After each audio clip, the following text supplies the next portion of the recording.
आप सभी ज्योतिष प्रेमियों को मेरा नमस्कार हो। आज मैं आपको गोचर के बारे में विशेष बात बताने जा रहा हूँ। इसको आप ध्यान से सुनना। गोचर के बारे में तो पहले मैं आपको एक मोटी बात बता देता हूँ कि ग्रहों की दशाओं के वर्ष कितने होते हैं। ये यहाँ पर देखो, सूर्य की होती है 6 साल की और चंद्रमा की होती है 10 साल की।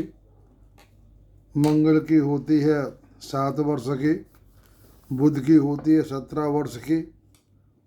महादशा गुरु की होती है 16 वर्ष की और शुक्र की होती है 20 वर्ष की और शनि की होती है 19 वर्ष की। राहु की होती है 18 वर्ष की और केतु की होती है 7 वर्ष की। तो पहले मैं गोचर के थोड़े आपको नियम बता देता हूँ। मैं आपको एक ग्रह के बारे में, एक ग्रह की अंत दशाओं के बारे में बता देता हूँ। उसी तरह से हर ग्रह के अंदर जो 8 ग्रहों की दशा अंत दशा आती हैं उसके बारे में बताता हूँ। किसी भी ग्रह की महादशा है तो वह पूरा फल अपना नहीं देती है। कोई भी ग्रह अपनी अंत दशा में ही अपना फल देता है। और लग्न कुंडली में हम पहले यही निकाल लेते हैं, वो आपको मैं बाद में बताऊंगा। तो पहले मैं आपको बता दे रहा हूँ कि सूर्य की महादशा होती है 6 वर्ष की। अब सूर्य में दशा, सूर्य की सूर्य में चलेगी दशा, तो हम क्या करते हैं कि इसका मोटा सा नियम है कि सूर्य की दशा 6 वर्ष की और अंत दशा 6 वर्ष गुणे 3। जिस भी ग्रह की दशा होगी और अंत दशा गुणा 3 कर देंगे तो 6 गुणा 6 गुणा 3 बराबर आया 108 दिन।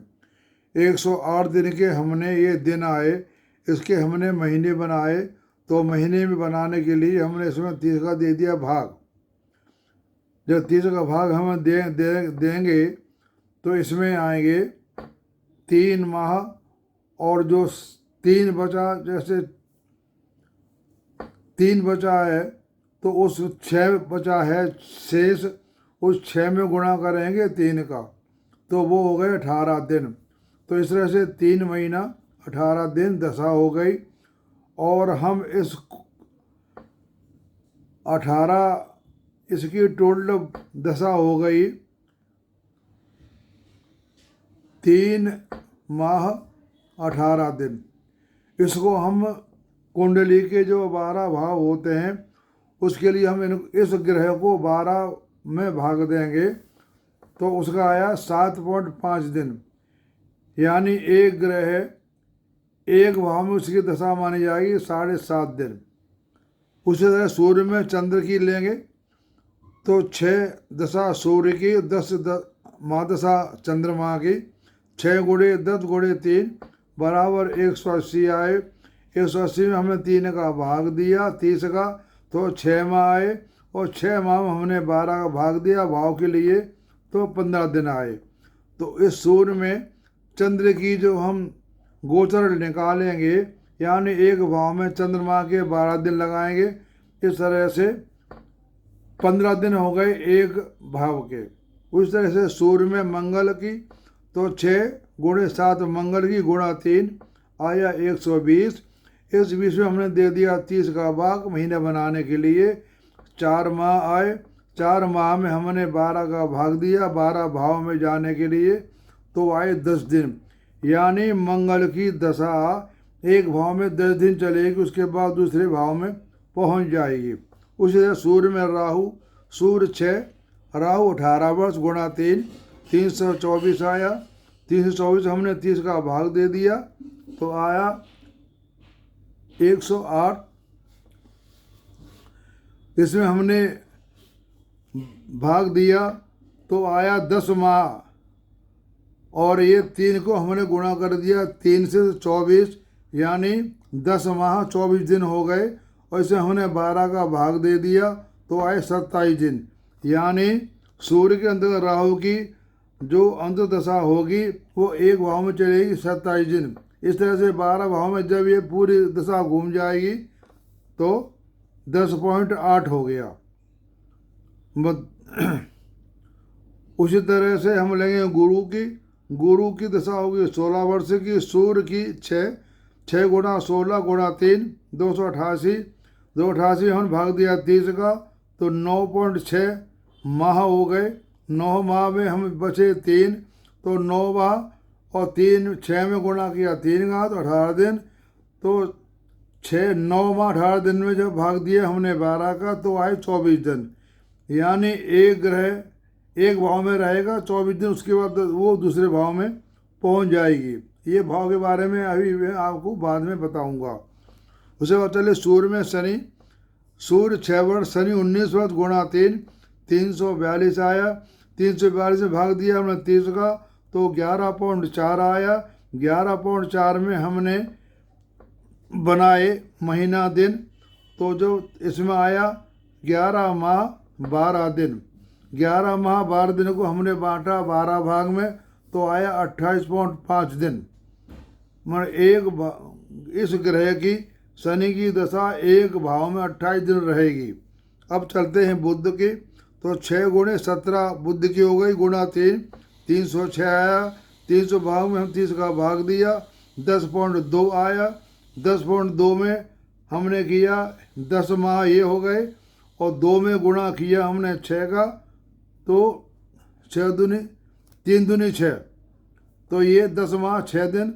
10 माह 6 दिन को हमने 12 का भाग दिया तो आया 25.5 दिन। 25.5 दिन एक भाव में। उसी तरह से हमने दिया अब केतु का। सूर्य 6 केतु 7 6 गुणे 7 गुणा 3 126 भाग दिया 30 का तो आया 4.2। 4 महीने हो गए और 2 में गुणा किया 3 का तो 6 दिन। 4 माह 6 दिन हो गए। 4 माह 6 दिन को हमने 12 का भाग दिया तो आया 10.5 दिन। यानी इस ग्रह की दशा एक भाव में 10 दिन 10.5 दिन रहेगी। उस तरह से हम लेंगे शुक्र को। शुक्र की दशा हो गई 20 साल की महादशा। सूर्य की 6 20 गुणे 6 गुणा 3 3 बराबर 360। 360 में हमने भाग दिया 30 का तो आए 12 वर्ष। 12 वर्ष मतलब हो गया एक भाव में यह है शुक्र ग्रह चलेगा एक दशा। 12 भाव के घूमने जब पूरा घूम जाएगा उसके बाद दशा उसकी चेंज हो जाएंगी। अब चलते हम यहाँ पर ग्रहों का गोचर काल। ये मैंने यहाँ लगा दिया क्रॉस और यहाँ लगा दिया राइट। जब भी किसी ग्रह की दशा चलेगी तो हम जो मैंने अभी आपको दिन बताया उसी हिसाब से यहाँ पर हम दशा को लगाए चलेंगे। ये चंद्र लगन। चंद्र लगन से हमेशा गोचर को देखेंगे। सूर्य हमारा 3 6 10 11 में जब ग्रह का दिन आएंगे तो अच्छा टाइम है और ये बाकी खराब है। ऐसे ही चंद्रमा का जब चंद्रमा में गोचर आएगा चंद्रमा का तो उसमें 1 3 6 7 10 और 11 यहाँ पर जो चंद्रमा आएगा अच्छा फल देगा। लेकिन ये हम जो बता रहा हूँ मैं आपको यह कुंडली के हिसाब से हम देखेंगे कि कौन सा इसमें ग्रह शुभ ग्रह कौन सा है, राजयोगकारी ग्रह कौन सा है और अपनी राशि ग्रह कौन सा है, अपने घर में कौन सा ग्रह है। ये जब इसमें बातें मिलेंगी तो ये जो खराब टाइम है ये ना के बराबर होगा। ये दशा अच्छी जाएगी। कोई भी ग्रह हो उस कुंडली में अगर ये ग्रह की स्थिति अच्छी है तो अच्छा फल देगा और उसका खराब है तो खराब फल देगा। यहाँ एक मोटा एक आपको कॉमन आइडिया बता देता हूँ।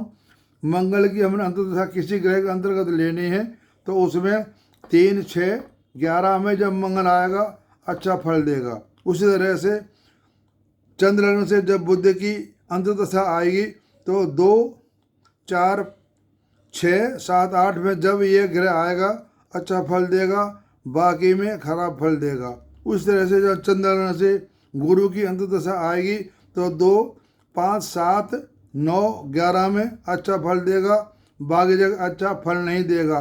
मैं आपको बता चुका हूँ। इन ग्रहों की स्थिति कुंडली के ऊपर निर्भर करती है। अब चलते हैं हम शुक्र को। जब चंद्रमा के अंदर शुक्र की अंतर्दशा आएगी तो 2 3 1 2 3 4 5 7 8 7 9 11 सबसे अच्छा शुक्र का फल अच्छा होता है। चंद्रग्रहण शुक्र का प्रभाव ज़्यादा होता है। सिर्फ 6 7 10 में जब होता है तो वो बुरा फल देता है। उस तरह से शनि, जब चंद्रमा से शनि की अंतर्दशा आएगी तो अच्छा फल देगा 3 6 11। बाकी घरों में जब आएगा शनि तो अपना वो फल खराब देगा। उस तरह से हम चंद्रमा में जब राहु की अंतर्दशा आएगी तो वह 1 3 5 7 8 9 10 में आएगा तो अच्छा फल देगा। उस तरह से जब केतु की चंद्रमा के अंदर चंद्र लगन से केतु की दशा आएगी तो 1 2 3 4 5 7 9 11 में फल अच्छा देगा। बाकी जगह वह खराब फल देगा। तो ये मैं आपको बता देता हूँ। जैसे हमारे सामने ये कुंडली है एक, इसे हम देखते हैं कि इसमें ग्रह जो हैं जो दशा गुरु के हैं, शुभ ग्रह हैं 1 5 9 के बुध शुक्र और शनि। अशुभ ग्रह हैं सूर्य, क्योंकि सूर्य हमारा पंचम भाव का स्वामी है और दूसरे मार्ग भाव में बैठा हुआ है। सूर्य में अशुभ ग्रह है। 3 6 11 और 8 के जो हम भाव लेते हैं अशुभ, तो उसका हम निर्णय करते हैं। छठे भाव का स्वामी चंद्रमा अपने भाव में बैठा हुआ है। जो ग्रह अपने भाव में बैठा हुआ है इसको हम पापी नहीं मानेंगे। अब चलते हैं बुध पे। बुध जो हमारा है वो दूसरे मार्ग भाव में बैठा हुआ है, लेकिन स्वामी है त्रिकोण का, और तो हम इसको भी पापी ग्रह में गिनती नहीं लेंगे। उसी तरह से हम लेते हैं 9 11 भाव को। 11 भाव का जो स्वामी है वो बैठा हुआ है 12 में। तो ये हमारा जो गुरु बैठा हुआ है ये अपने घर में है। ये हमारी 5 कुंडली है का भाव कारक ग्रह और भाव कार स्वर कुंडली ग्रह। इनसे हम इन ग्रहों की गणना करते हैं। कौन सा ग्रह अपने भाव कारक में बैठा है, कौन सा ग्रह भाव कारक में बैठा, कौन सा ग्रह भाव काश कुंडली के घर में बैठा हुआ है। भाव काश कुंडली का ग्रह अपने घर में बैठा हुआ अच्छा फल देता है, और भाव कारक का ग्रह मंगल शनि को छोड़ करके बाकी ग्रह अपने घर में बैठते हैं तो उस भाव का नाश करते हैं। यह है भाव कारक कुंडली, यह है भाव कारक ग्रह। तो इसमें हम देख रहे हैं कि इसमें अशुभ ग्रह सूर्य है, बुध है जो नीच भंग हो गया, क्योंकि नीच भंग की यह शर्त होती है जिस ग्रह में कोई ग्रह नीच का हो रहा है और उस घर में कोई उच्च का ग्रह बैठ जाए, जैसे शुक्र का इसमें उच्च का ग्रह है तो इसका नीच भंग हो गया। और दूसरी शर्त ये होती है कि जब जो कोई ग्रह होता है नीच का, अगर वो अपने भाव को देखता है तो नीच भंग हो जाता है। तो हमने बुध को भी बाहर निकाल दिया पापी ग्रह से। अब आए अपनी राशि में। अपनी राशि में मंगल ग्रह बैठा हुआ है, अपनी राशि में चंद्रमा बैठा हुआ है, 2 ग्रह अपनी राशि में बैठे हुए हैं, और अपने घर में बैठे हैं 3 ग्रह। जो ये है ना कारफस कुंडली, देखो ये है भाव कारफ कुंडली। इसमें ग्रह अपने घर में बैठे हुए अच्छे होते हैं। शुक्र बैठा हुआ है दूसरे भाव में, यहाँ शुक्र बैठा हुआ दूसरे भाव में। गुरु का घर है, गुरु का घर है भाव का कुंडली 12वां भाव, तो यहाँ गुरु 12 भाव में बैठा हुआ है। और शनि यहाँ राजकारक बना रहा है, क्योंकि यहाँ पर 10वें भाव का और लगन का स्वामी है। तो ये हो गया हमारा राजकारक ग्रह। तो ये शनि हो गया राजकारक ग्रह। और हम चलते हैं गज केसरी योग। गज केसरी योग, इसमें चंद्रमा बुध दोनों आमने सामने बैठे हैं। गज केसरी योग की यह होता है कि गुरु और चंद्रमा केंद्र के अंदर कहीं भी बैठे हों उसे कहते हैं गज केसरी योग। और मैंने यहाँ पर चंद्र बना रखी है, क्योंकि हमें यह देखना होता है जिस कुंडली में लगन कमज़ोर है या लगन मजबूत है। हम देखते हैं चंद्र लगन और जम लगन में कौन सी भाव का बल ज़्यादा। इसमें ये इसका शनि स्वामी है, इसको ग्रह नहीं देख रहा, ना कोई ग्रह देख रहा है, ना कोई ग्रह बैठा हुआ है। लगन भाव इसका लगन के हिसाब से कमज़ोर है।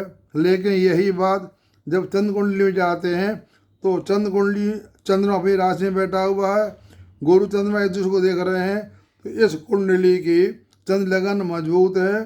क्योंकि हमें जब किसी का व्यवसाय देखते हैं तो दशम भाव से देखते हैं, उसमें एक शर्त होती है, हमारे गुरुजनों ने और किताब में लिखा हुआ है कि लगन कुंडली और चंद्र कुंडली से जो भाव मजबूत होता है उसका दशम भाव में जो ग्रह या राशि बैठी होती है वही आदमी व्यवसाय करेगा।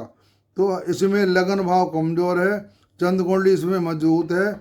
इसमें यह है मंगल राहु से संबंधित काम करेगा क्योंकि मंगल अपनी राशि में बैठा हुआ है। अब चलते हैं, आपको उदाहरण देते हैं। ये जातक की अभी महादशा चल रही है केतु की, केतु चल रहा है चंद्रमा, तो केतु चंद्रमा चल रहा है तो हमने वही फार्मूला बनाया, केतु की दशा 7 वर्ष की, चंद्रमा 10 साल गुणा 3 210 आया, और 210 में भाग दिया 30 का भाग दिया तो 7 माह और गुणे 12। जब 7 माह में हम 12 भाग बनाएंगे तो 17.5 दिन हो गए। तो अब ये 17 दिन हो गए हमारे यहाँ से लगन से। आज की तारीख है 14 अप्रैल, 14 अप्रैल है, तो इसमें एक घर के दिन हो गए 17.5 दिन हो गए। तो 17.5 में 1 का गुण 2 का किया तो इसमें हुए 35 दिन। तो हम लेते हैं 5 फरवरी 2025 से लेकर के 5 फरवरी 2025 से लेकर के 5 मार्च तक 30 दिन हो गए, और 5 मार्च से 5 अप्रैल तक 60 दिन हो गए, और 5 अप्रैल से 5 मई तक हो गए 90 दिन। तो ये हमारा 1 2 3 4 5 तो 17 गुणे 5 बड़ा हो गया 87.5, करीब 3 महीने हो गए। तो 3 महीने हमारे यहाँ पर होते हैं। जब चंद्रमा केतु में चंद्रमा यहाँ पर आएगा तो काम ठीक नहीं करेगा, जब यहाँ पर आएगा तो वो शुभ फल देना चालू कर देगा। यानी इस जातक का काम गोचर के हिसाब से केतु चंद्रमा में जब छठे घर में, यानी छठे घर का मतलब ये हुआ 87.5 3 महीने के बाद उसकी दशा 17.5 की आएगी छठे घर में तो फल अच्छा देगा। तो 15 जुलाई से 30 जुलाई तक हो गए 15 दिन, और 30 जुलाई से 30 अगस्त तक हो गए 30 दिन, और 8 अगस्त से ले हो गए 8 दिन, ये तो 53 दिन हो गए ये। तो यहाँ पर चंद्रमा अपना अच्छा फल देगा। उसके बाद यानी केतु, उसके बाद इसका यहाँ पर क्रॉस लगा हुआ है तो ये इसका फल अच्छा नहीं देगा। इसके बाद दशा आई केतु में मंगल, तो उसे मंगल का हम यहाँ देख लेंगे। तो अब मैं आपको बता देता हूँ कि केतु में इस दशा कैसी रहेगी। केतु वैसे 9वें घर में बैठा होता है, अच्छा होता है। तो केतु इस कुंडली 9वें घर में बैठा हुआ है और शुक्र की राशि है और शुक्र ग्रह भी उच्च का है। तो इसमें केतु की दशा अच्छी जाएगी, थोड़ी बहुत अप डाउन होगी वो तो अलग बात है।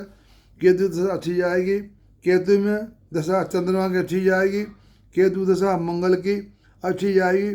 केतु के अंदर सूर्य की दशा जो आएगी वो सही नहीं जाएगी, क्यों चंद्रमा से पहले सूर्य की अंदर दशा थी, वो टाइम ठीक नहीं था। उसके बाद चंद्रमा दशा आएगी वो भी ठीक ही जाएगी। यानी केतु के अंदर जब भी अंततः सूर्य की आई वो निकल गई, वो टाइम ठीक नहीं है। बाकी ग्रह सारे पक्ष इसी के पक्ष में हैं, तो इसमें कोई भी इसका टाइम इतना खराब नहीं जाएगा। यानी केतु की जो सारी दशा है, सूर्य को छोड़ के सारी ग्रह दशा इसकी अच्छी जाएगी। और मैं यहाँ बनाई है भावचंद्र कुंडली, वो इसलिए बनाई है कि जब भी किसी ग्रह की अंतर्दशा आती है तो हम ये देखते हैं कि वो ग्रह फल कहाँ का देगा। इस कुंडली में भावचंद्र कुंडली में 1 2 3 4 ग्रह ने अपना घर चेंज कर दिया है। बुध और शुक्र यहाँ पर दूसरे भाव में है, यहाँ पर बुध शुक्र आगे तीसरे भाव में। यानी जब भी केतु के अंतर्गत बुध शुक्र की दशा आई तो वो यहाँ का फल देगा। यानी इस जातक को इसके दोस्तों द्वारा इसको अच्छा फल, दोस्त मित्र द्वारा इसको अच्छा फल प्राप्त होगा। राहु था हमारा यहाँ पर तीसरे भाव में, वो आ गया चौथे भाव में। केतु था हमारा यहाँ पर 9 में, तो वो 10 में आ गया। यानी यहाँ 4 ग्रह परिवर्तन करते हैं। तो जब भी राहु केतु की दशा आएगी चंद्रग्रहण के अंतर्गत, तो ये थोड़ा इसको ये राहु भ्रमित करेगा और केतु 10 में थोड़ा यहाँ कमी लाएगा। तो कमी हमारी कहाँ से गई कि जब सूर्य में केतु आएगा तो वो उसका टाइम सही नहीं रहेगा। भावचल कुंडली हम इसलिए बनाते हैं, जब भी ग्रह की दशा आती है तो हम सोचते हैं वो ग्रह फल कहाँ का देगा। इसके लिए हमें भावचल कुंडली बना लेनी चाहिए। भावचल कुंडली में ग्रह जो भी जहाँ जिस भाव में बैठा हुआ है वो अगर वहीं का फल देगा, लग्न कुंडली में जहाँ ग्रह बैठा हुआ है वो वहाँ का फल नहीं देगा। फिर दूसरी बात है, महादशा को छोड़ दो आप, जब भी अंत दशा आएगी तो कोई भी ग्रह हो तो 6 8 में नहीं होना चाहिए। यहाँ हम देखते हैं केतु से 1 2 3 4 5 6, केतु के अंतर्गत सूर्य बुध और शुक्र ये छठे भाव में आ रहे हैं। लेकिन इसमें हम देख रहे हैं भावचल कुंडली में तो ये इनका दोष यहाँ पर समाप्त हो गया। लेकिन ये फल अच्छा देंगे सूर्य को छोड़ करके।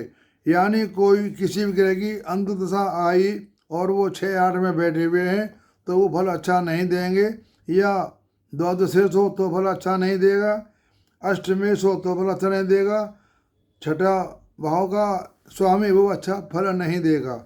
यानी किसी भी ग्रह की अंत दशा आएगी और वह 6 8 12 का स्वामी हो तो अच्छा फल नहीं देगा, या उस ग्रह से 6 8 षष्ठ अष्टक में जा रहा हो तो फल अच्छा नहीं देगा।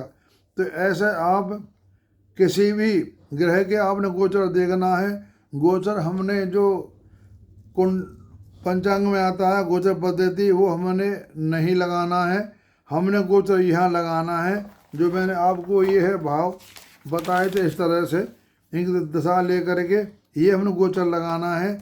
मैंने आपको टाइम सबका बता दिया है। इसी तरह से आप हर ग्रह का गोचर लगा के उसके बारे में बता सकते हैं। ये बात आपको ऐसी बात कोई नहीं बताएगा, न बताया है, मैं आपको बता रहा हूँ गोचर लगाते कैसे हैं। गोचर 2 तरह के होते हैं। एक गोचर होता है कि वर्तमान में कौन सा ग्रह कहाँ गोचर कर रहा है, वह नियम हर एक पे लागू नहीं होगा। गोचर को हम वही मानेंगे जिस ग्रह की महादशा चल रही है, उस ग्रह के अंदर अंतदशा जिसकी चल रही है, उस अंतदशा नाथ को हम गोचर में यहाँ पर देखेंगे कि कौन सा भाव अच्छा है कौन सा भाव खराब है। नंबर 2, वह जिस ग्रह की अंतदशा चल रही है वो ग्रह हम लग्न कुंडली में देखेंगे उस ग्रह की इस कुंडली में दशा क्या है। इस कुंडली के अंदर हम देख रहे हैं बुध शुक्र शनि मंगल चंद्र, यानी इस पूरी कुंडली में सिर्फ इसके लिए सूर्य की दशा ठीक नहीं है क्यों मार्केश भी है और दूसरे भाव में बैठा हुआ, बाकी ग्रह सारे इसके पक्ष में हैं। जब लगन ठीक नहीं तो हमने चंद्र लगन से देख लिया, फिर चंद्र लगन से हम सारी बातें दोहरा सकते हैं। देखो चंद्र लगन में भाग्य घर में ये बैठ गए, शुक्र बुध सूर्य बैठ गए, और 10वां भाव मंगल बैठ गया, 10वां भाव मंगल सूर्य बैठ जाए तो बहुत अच्छा होता है। उस जातक का जोश तेज होता है, वो कोई भी काम कर सकता है, उसमें कोई दिक्कत नहीं। सप्तम भाव भी ठीक है। तो इसलिए हम चंद्र कुंडली और लग्न कुंडली दोनों को लगाकर हम देखना चाहिए कौन सा ग्रह क्या कर रहा है। आपको ये मेरा गोचर कैसा लगा आप मुझे डिस्कशन जाकर पूछ सकते हैं। इस तरह से हम सारी दशाएं ये आप लिस्ट अपने सामने रख लेंगे, ग्रहों के गोचर का फल, कौन सा भाव अच्छा है कौन सा भाव खराब है। और नंबर 2, आप ये भावकार पुरुष कुंडली बना लेंगे और भावकार कुंडली बना लेंगे। यानी हम कुंडली को पूरी तरह से निचोड़ लेंगे, हर तरह से कौन सा ग्रह में ताकत ज़्यादा है, कौन सा ग्रह शुभ है। जो ग्रह शुभ होता है वह जातक को हमेशा फल अच्छा देता है, वो कभी फल खराब नहीं देगा। तो एक भी हमारा ये आप नोट कर लें, दशाएं बारें। इसमें मैंने केतु से ये मैंने आपकी दशाएं सारी बता दी, इसमें सूर्य की दशा के बारे में सब कुछ बता दिया है। इस तरह से हर ग्रह के बारे में ऐसे आप निकाल लेंगे, फिर ये बना लेंगे। उसके बाद हम यह कुंडली बना लेंगे और उसमें ग्रहों को लगा देंगे। और सबसे पहले हम लग्न कुंडली को देख के ग्रहों को लिख लेंगे, कौन सा ग्रह अच्छा है, कौन सा ग्रह खराब है। उस तरह से फलादेश हम करेंगे। ये नहीं कि शुभ ग्रह तो उसको फल खराब, ऐसा नहीं है। जो शुभ ग्रह है कुंडली का वो फल अच्छा ही देगा, वह खराब फल नहीं देगा। आप सबको सुनने का धन्यवाद, आप सबको नमस्कार, आप सबका सुनने का धन्यवाद।